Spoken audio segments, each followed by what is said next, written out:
Hi, everyone. Thank you for joining us on another episode of Liticast. Today, we are being joined by Chris Dreyer, who is the CEO and founder of Rankings.io, which is an agency that specializes in personal injury, lawyer, SEO, and digital marketing. Chris, thanks for joining us today. Yeah, thanks for having me, John. Glad to be here.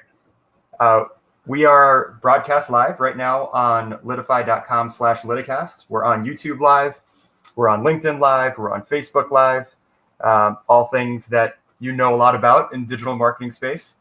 For those of you watching us right now, if you want to be notified about future episodes on YouTube, go ahead and hit the subscribe button. On LinkedIn, make sure you're following us and you'll get a push notification whenever we go live. So, Chris, thank you again very much for joining us today. I'm very excited to talk about all things digital marketing for personal injury firms. Yeah, I'm excited to be here. We're going to have a lot of fun. Why don't we start by talking a little bit about what happens when a firm comes to you and says, "Hey, I need help. I need marketing help. I need to generate more cases for my firm." What's the immediate response that you give them? So, for us, we have an exploratory call. And the first thing that I tell our prospects is, I kind of flip it. I say, imagine going to trial without doing a discovery. Have you heard the saying, prescription without diagnosis is malpractice? So we have to look under the hood to really understand the client's current state and what their objectives are. And we use a lot of data in order to determine targets for our potential outcomes, whether it's to get more auto accident cases, med mal cases, whatever their goals are, whatever their city is. And we really have to dive into that competitive landscape to get an idea, what they need to do to meet their objectives. Okay. How does doing digital marketing for a personal injury firm differ than doing digital marketing for another practice area of law? The biggest thing is competition. There's a lot more saturation.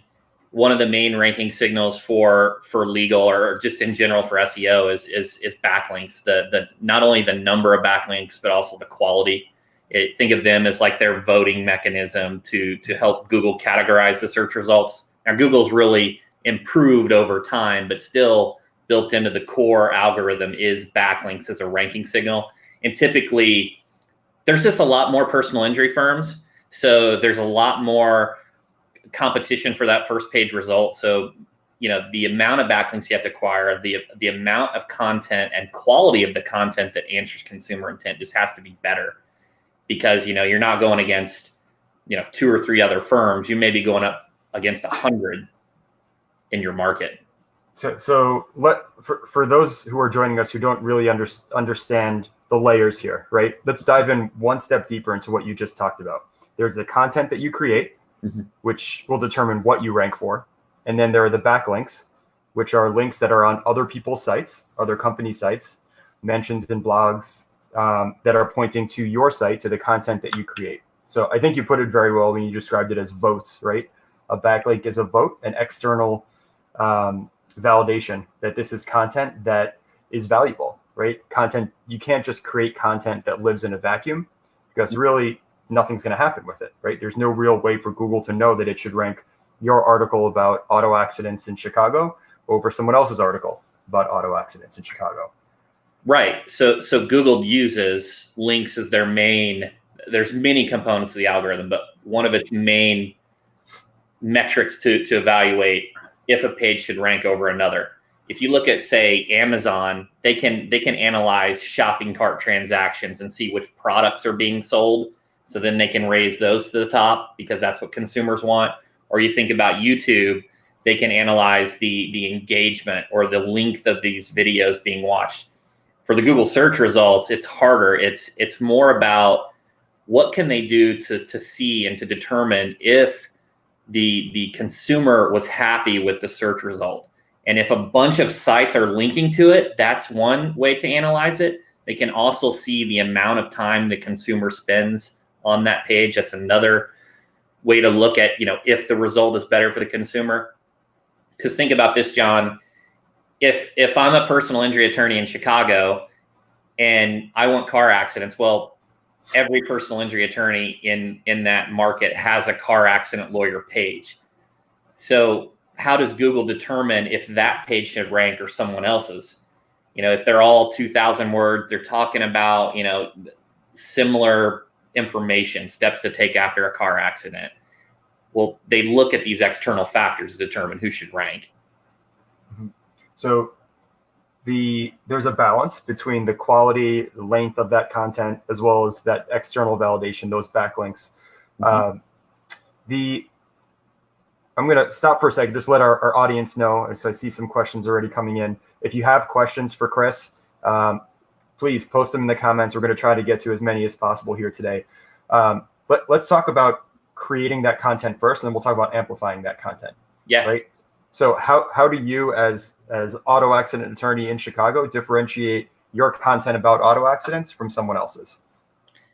So the first is you have to determine what type of audience that you're writing for. Are you if you think about this funnel where it's know, like, trust, or awareness, engagement, consideration, you have to think about who's going to be reading my content. If it's a car accident lawyer landing page, a practice area page, or you could even refer to it as a sales page, those can have heavy call to actions to hire you because there's a lot of intent to hire an individual. Typically, for the shorter the query, you want to write longer content because you don't know what the consumer's intent is that you're answering for. And let me kind of break that down. Sure. So if you were going to write a blog on steps to take after a car accident, you know what that consumer's intent is. They want to know what the steps are that you need to take after a car accident. So that blog doesn't have to be very long because you already know the intent, the reason they're coming to your page. You can answer it in 500 or 1,000 words, and they can have a good experience. However, if you're trying to rank, let's say, car accident lawyer, a consumer that types that in, they want to know car accident statistics. They want to know, who they should hire, the steps they should take. There's multiple versions of intent that could potentially answer for. So when you write longer form content, you can actually create sections that answer multiple versions of intent. So then that can lend itself to a better experience for more consumers. And that's why typically you want your sales pages, those practice area pages, to be longer. And you're getting into an interesting angle here with developing content that's a bit longer, right? Traditionally called long form content. You could have a page that has some of these statistics that are not relevant to someone who actually is going to request your services as an attorney, but could actually be beneficial to generate backlinks. Yeah, that's a great point. I'm glad you mentioned that. So when you're trying to acquire backlinks from other webmasters, they don't want to link to a sales page where you're promoting yourself to hire an attorney. What they will link to is statistics, and they will reference, X amount of vehicle accidents occur in this location. They will reference and cite statistics, and that's how you can acquire backlinks to these sales or these practice area pages. Yeah. So it's really important to think about what is the content that can be linked to, not necessarily what is the content that the actual end users who may become customers will actually want in order to turn into customers. You need a good balance of both. Otherwise, again, you'll just have essentially an ad, and Google doesn't really like ranking pages that are ads. Right. The other thing is when you're trying to acquire backlinks, let's say there's a good technology site and they accept guest posts. Well, if you don't have any technology content on your firm's blog, it's going to be very difficult to acquire a backlink from them. They want to link to relevant content that makes sense for their audience too. So you need to think about, all levels of that funnel. The top of the funnel, just super high awareness where it might be technology or health related. The middle of the funnel where it's answering legal questions specifically, and then the bottom funnel to ultimately get them to hire you. I think what we're getting into here is that there is extensive sophistication in what actually happens, in the background and what's going to rank you on Google. Yeah, there's a lot to it. That's the easiest way to simplify it is content's your foundation. That's your opportunities. If you want to rank for particular queries, you have to have a landing page or a blog or an article that covers that subject matter. And that's just the foundation. That gives you the opportunity. And then you have to develop prominence and these external links to help rank that content. Let's talk about question-based queries and question-based content, because this has been a rising trend, right? Yeah. Especially as voice search continues to become more and more prominent.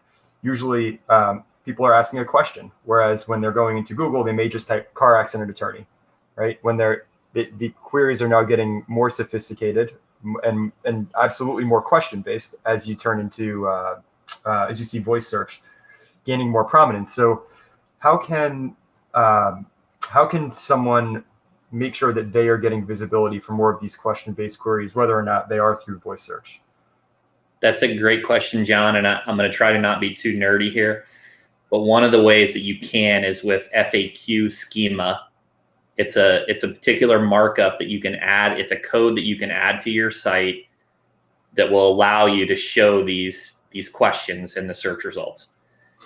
That's one method. The other method is the simplest method is you can type in, what, who, plus your keyword, and you can see what questions in the related section consumers are asking, and you can create content around that. But I would say the most effective right now is really marking up your content with FAQ schema. That's if you ever do a search result and you see, the FAQ, the questions underneath the search result, that's that markup, and it's very effective right now. So I'm going to add a third pillar to what we originally laid out here. We said content, and we said external validation and backlinks, but now we have to add in technical proficiency and making sure that the site is actually technically fast. It has this type of markup in it. Mm-hmm. Very, very important. So what do you think has changed over the past 2 months specifically with regards to digital marketing for personal injury firms? And will these changes be sustained? So what has changed? The biggest thing is for personal injury attorneys is just obviously the amount of searches for car accident lawyer. There's just not as many people on the road. I saw a statistic that auto accidents were down, 85% in the US currently. I would say that what's changed in terms of a marketing tactic is attorneys need to be more focused on the top and the middle of the funnel and less on the sales side, the direct ask, and creating that evergreen type of content. The other thing is Google is way behind on their Google My Business, their maps, updating those. So you may have acquired reviews and they're not showing up. That's because they're way behind. And I think the biggest change that's really factoring that I've seen is many more attorneys are using Zoom and Slack and technologies in their business. And I think there's going to be just an explosion for podcasts and these other types of media compared to traditional advertising. You touched on three things here that we've adopted as a software company in the past month, right? One of them being, you say podcast, but we've embraced this live format. So definitely something that attorneys can look into. Your audience will start out small and it will grow over time. And we talked right before we went live, we were talking about some of the metrics from our Liticast yesterday, where we reached well over 100 people live, right? It's not just about that live audience, which could be great, but it's about now you're creating more content, which will exist forever, right? It'll exist on YouTube, it'll exist on Facebook, and that stuff does wind up becoming relevant to your search visibility. Absolutely. I think podcasts in particular and these live casts are a gold mine for attorneys. And let me explain that. First of all, there's not as much competition. You can start a podcast. Let's say you're an Atlanta attorney where you just interview Atlanta business owners and be known in the community. It could be a transcription. You could transcribe your audio so you get the written content for your blogs. You could record it on Zoom to get your YouTube channel going. There's just so many opportunities. You could even interview other attorneys, other peers for potential referral relationships. I think it's massively underutilized. I think there's this substantially less competition in regards to it as a marketing tactic. Yeah, it's something that is a start, right? You produce a piece of content through whether you're talking to one of the attorneys at your firm, or maybe you're talking to a client about their experience. There are many things you could talk about, but that's just the start. You produce that video, and then, as you mentioned, you transcribe it. You write a blog post about it, right? It exists on YouTube. You have it featured on your site. You could use it in outreach. There are many ways that so to think about it as, and Ross Simmons, who I love, is a great content creator in the marketing space, talks about when you have one idea for content, you don't just let it exist as one idea, right? You turn it into a tweet, you turn it into an Instagram post, you turn it into Facebook. There are many different channels that you could amplify that one thought. 100% agree. I mean, look at Gary Vee. He takes one thought and he turns it into 64 pieces of content, whether it's an illustration, a video, picture. So he's really maximizing all the different channels for a particular idea. You talked about two other things that we've done here that I think attorneys should look into. One is Slack. So we started a Slack community here, the Liticast Slack community. Those of you watching on our website, head over to the Slack sign up, and you can join. Chris is a member there, and there are members who are talking about things all day long that are going on at their firms, asking questions, completely free, and it's a place for those interactions. So it kind of has replaced the in-person networking, the Slack community. The other thing you mentioned is the use of Zoom. Zoom has sort of become synonymous with video conferencing, just like Kleenex and tissues. But the use of video conferencing really is the more important thing, whether it's for communicating with clients or communicating with outside counsel, or right now just communicating with your employees. Everybody is forced to work remote.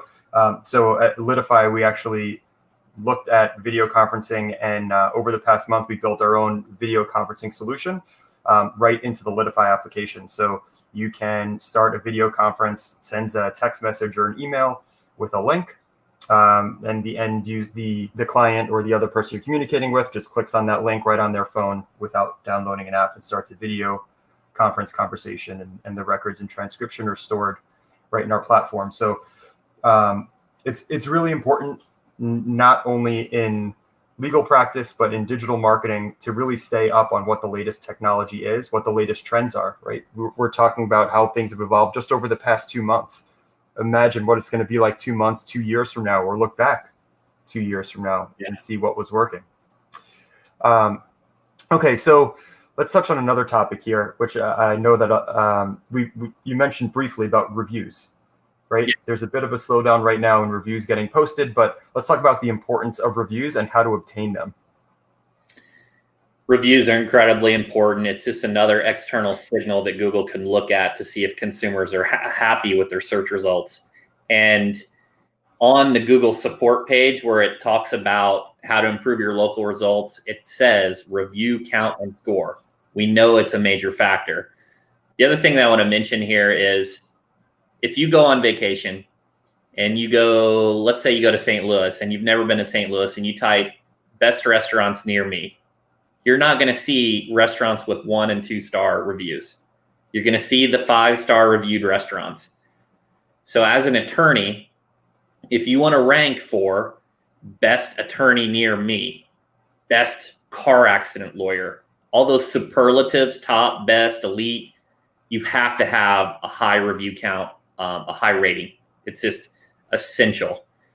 The other thing is, Google's looking at content from all different angles in order to determine relevancy, or what you're talking about, or what your industry is.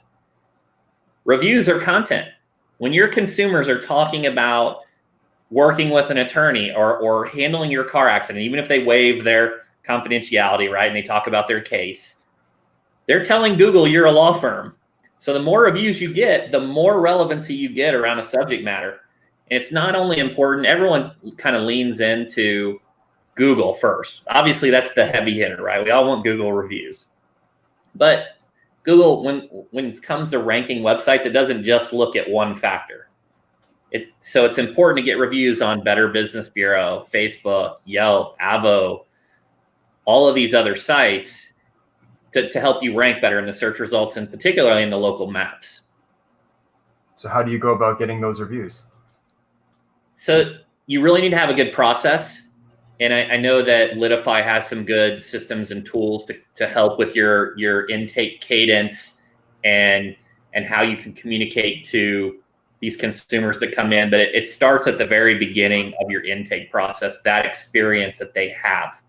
Even if you can't take their case, but you lend them and it's an easy transition to another attorney and they have a good experience, that lends itself even to a positive review situation, as opposed to, oh, we don't take your case, and they get upset and leave you a 1-star review. You see that all the time.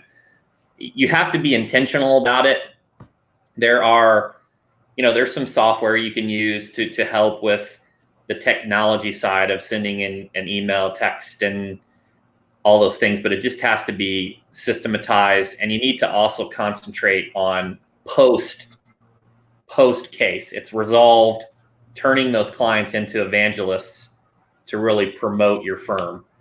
And it's just being intentional, being systemized. So let's talk about systemizing it, right? Mm-hmm. If you're using a practice management platform, Litify or otherwise, when a case closes, right? Well, why not find out who those evangelists are, who they could be? So when a case closes, maybe leverage a survey tool to find out whether or not they really are happy. Internally get that response, so you can get that feedback and make the actual process better if there are things you can improve upon, or you can give a pat on the back to whoever was a part of that client's case and giving them a good experience. But what you're doing really is you're culling through and identifying who are the people that I should be identifying as people that I should send that personal request to ask for a review, and then craft an email, send a text message. You can automate based on the feedback, right? Let's say you have a survey and it says, give us, rate us on a scale of 1 to 10. Anyone who gives a 9 or higher automatically have a text message or an email that then sends out a request to click here and go on Google or go on Avo or go on Facebook and leave a review. Yeah. So, the net promoter score type tactics, those are certainly good to understand not only, who could potentially be a good review candidate, but just how you could learn and improve your firm. If someone's rating their experience a 2 and a 3, you can reach out and say, well, how could we have improved? So those are your postmortems or your retrospectives, whatever you want to call them, to continuously improve. The other thing that I would say is most attorneys really struggle with Yelp reviews. Right? They go send somebody to Yelp and then the review gets buried. It doesn't show up because they weren't a Yelper and they created a new account, or they navigated directly to your profile, and Google and Yelp has all these filters. You can actually have your prospects, when they come to the firm, go to the Yelp app and check in. That's it. They just checked in. And then when they leave, they'll get a notification to leave a review. Those tend to stick substantially at a much higher percentage. And that's part of your intake process. So, if you're thinking of the checklist manifesto and you've got your items that you got to do, add that. The prospect comes in, tell them to check in on Yelp. You don't even have to ask for the review then. Yelp will do that for you. Great advice.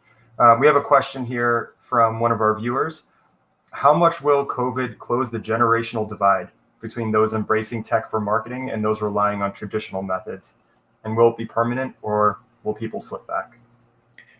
John, I might pass that loaded question to you. I think people are going to be more open to embracing technology and change. I think it's Zoom and Slack and these tools it's just changed the way that we communicate with individuals. There's so much less barrier. I think individuals, you'll start seeing a lot of free consultations occur at home. People just call in on Zoom and do them virtual. I don't think they won't have to go to the office as much. And I think that the individuals that don't adapt the technology, I think are really it's gonna hurt them substantially. It's gonna, it's like we're moving from phone books to, this new video conferencing technology. Those that embrace it will be out ahead, and I think those that don't are gonna have a more difficult time. They say it takes like 30 days for people to get into new routines and for them to stick. And the majority of the world has been in this quarantine for well over 30 days. So people's expectations have shifted. And I don't think there is a going back. Every business that has stayed in business over the past month has had to make those technology adjustments to both reach their employees and their customers. So I personally don't think it will slip back. I don't think it's possible because these adjustments have been made, right? Businesses are now operating differently than they were before, and we're not going to take it's not black and white, right? Tomorrow, if everything opens back up, it's not opening back up the same way it was before. There's this phasing, and I think we're definitely in a situation where what's happening now will stick and will become the new normal. Totally agree. Here's a good question that I see from the audience. Is it possible to unseat the top-ranking organic SEO incumbents that have been building backlink profiles for 10 years and at this point? And if so, how? Yes. So it comes down to your production. If someone's been building at a steady stream, X amount of links per month, and you 10X it, you Grant Cardone 10X the amount of outreach that you do, and you're obtaining links from substantially stronger sites. That means really making, developing your brand equity and your personal clout so you can go get mentioned on Wall Street Journal, mentioned on, these top sites that can help. It's difficult. It comes down to an investment. If a firm has been around for a long time and they've done a ton of branding with TV and traditional advertising, and they got a lot of these natural backlinks, it's not an easy road to the top, but you can do things. You can evaluate their content, make sure your content is better. If they have a 1,000 word landing page that, you make yours 5,000 words that's extremely high quality, answers multiple versions of intent, and then you add statistics to it, get some custom statistics, talk to the Department of Transportation so that people will start citing your site. Everyone's pulling from the statistics that are referenced everywhere, but if you're the main person that owns the statistics, you can get those naturally. So it's difficult. The other thing is you may want to consider not starting with car accident lawyer. Think about the smaller sub niches. Think about ride sharing, Lyft, Uber. Think about, nursing home negligence, premises liability, dog bites. Some of these other practice areas are substantially less competitive than auto and truck. And that's where I would start. So it's difficult, but it comes down to production and kind of carving out your own strategy. And I'll go back to a point we were talking about a few minutes ago. What worked 10 years ago definitely is not what works today. And Google is constantly changing how they evaluate. I know sometimes that can be frustrating, right? Because you're just kind of waiting for them to change, and they're not always as transparent as you would like them to be on what those changes are. But some of the tactics that were used to build backlink profiles 10 years ago are not necessarily the things that you should be doing. So it was common practice many years ago to be buying backlinks. And Google came out and said, no, you cannot do that. It's also from a strategic standpoint. Let's say that, let's use Atlanta again. If you're going to move into Atlanta and try to target that market, and you see downtown, right downtown is Morgan and Morgan, do you want to open an office right next to Morgan and Morgan? Or maybe do you want to open an office that is 10 miles away in the Northwest or Northeast? I could say that about any location, downtown Los Angeles. because SEO and local maps, one of the main factors is proximity. You're right next to the biggest player in the market. It's going to be a hard road to enter. But if you hit a suburb or a connecting town, start to close in on the external and then move into the big market. Something else that you may want to consider doing, and it goes along with your thought on kind of moving away from these root keywords that maybe everybody is looking at and is highly competitive, is maybe moving out of legal-based content, right? Moving into some of the medical content, talking about the injuries. Yeah, think of it like this, John. Google gets millions of landing pages and articles created every single day. And if you write a blog that's been written 1,000 times and you don't have a different take on it, you research it, it's well written, it's unique, you wrote it, right? You kind of put your personal little touch on it, it's going to be filtered out. It's not going to rank. It's not even going to have the ability to rank. Why would Google want to add another piece of content that already exists 1,000 times? You have to take a different approach to a topic. You have to look for unique statistics, look for an expert to quote your content, and that will help give you a much better chance to rank that piece of content. It's not that you copied, it might have passed a plagiarism tool like Copyscape, but you have to have a unique spin on it to really give it the best opportunity to rank. We have a couple more questions coming in here. Can law firms rely on ad agencies to conduct the outreach and content generation necessary to obtain high quality backlinks? And if so, how would you vet an agency? I mean, you're an agency. Let's hear your answer to that question. Yeah, so that's our job, is to build these relationships with these external webmasters. It would be much more difficult for a law firm to start from scratch to try to develop these relationships that digital agencies like myself have acquired over years. It's your sphere of influence, it's the agency's relationships, and yes, you can trust them if they're transparent in regards to what they're delivering for you. What I mean by that is I would require any agency that you work with list the URLs that they and the guest posts that they acquire. And then you can use a tool like SEMrush or ahrefs.com to evaluate the quality of the link. Those tools are I don't get paid for saying this, but we use Ahrefs, and it can look at the data, the quality of the link, and you can evaluate if it's a good backlink. There are substantial processes that go into guest posting.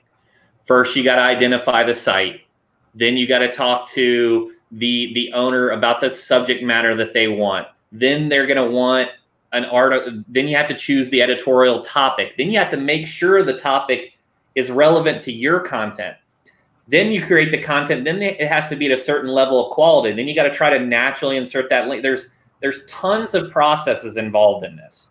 It's not a, hey, let me go just email this webmaster and hope I get a guest post. And if you do that, maybe 6 years from now, you might rank for trip and fall. It's a production game that really requires expertise. Unfortunately, it's just because of competition. I'm going to ask a question that I know you probably get asked all the time. Mm-hmm. How long is it going to take to work? I love that. I love that question. So I don't want to say it depends because everyone leads with that. It depends. SEO is all about, no matter what digital agency you talk to, we're talking about production. Production in content generation on your site and externally. Even when you fill out directories, your yellow pages in Avo and Justia, that's content. You're producing content for these directories. It's data entry, it's easier content, but it comes down to the amount of production you do versus your competition, because that's what builds your prominence. So to answer your question, if you don't have a backlink profile and someone has a ton for the main keywords you're ranking for, you need a ton of production, and it needs to be a high level of investment out of the gate. If it's a not very competitive market, maybe you can create a couple landing pages and do a little bit of outreach and get results in a few months' time. But in general, it's going to highly depend upon the amount of production, not the length. Most SEO agencies will default to, it's going to take 6 months. That's bullshit. It depends on the amount. 6 months from now, if they aren't gaining ground on your competitors in terms of production, it's never going to rank. The people that rank in the top positions, let's say they're acquiring 50 referring domains per month. If you go and acquire 50 per month, you're in parallel with them. You will never gain ground. So you have to produce more and better. That's a loaded question that depends on your production.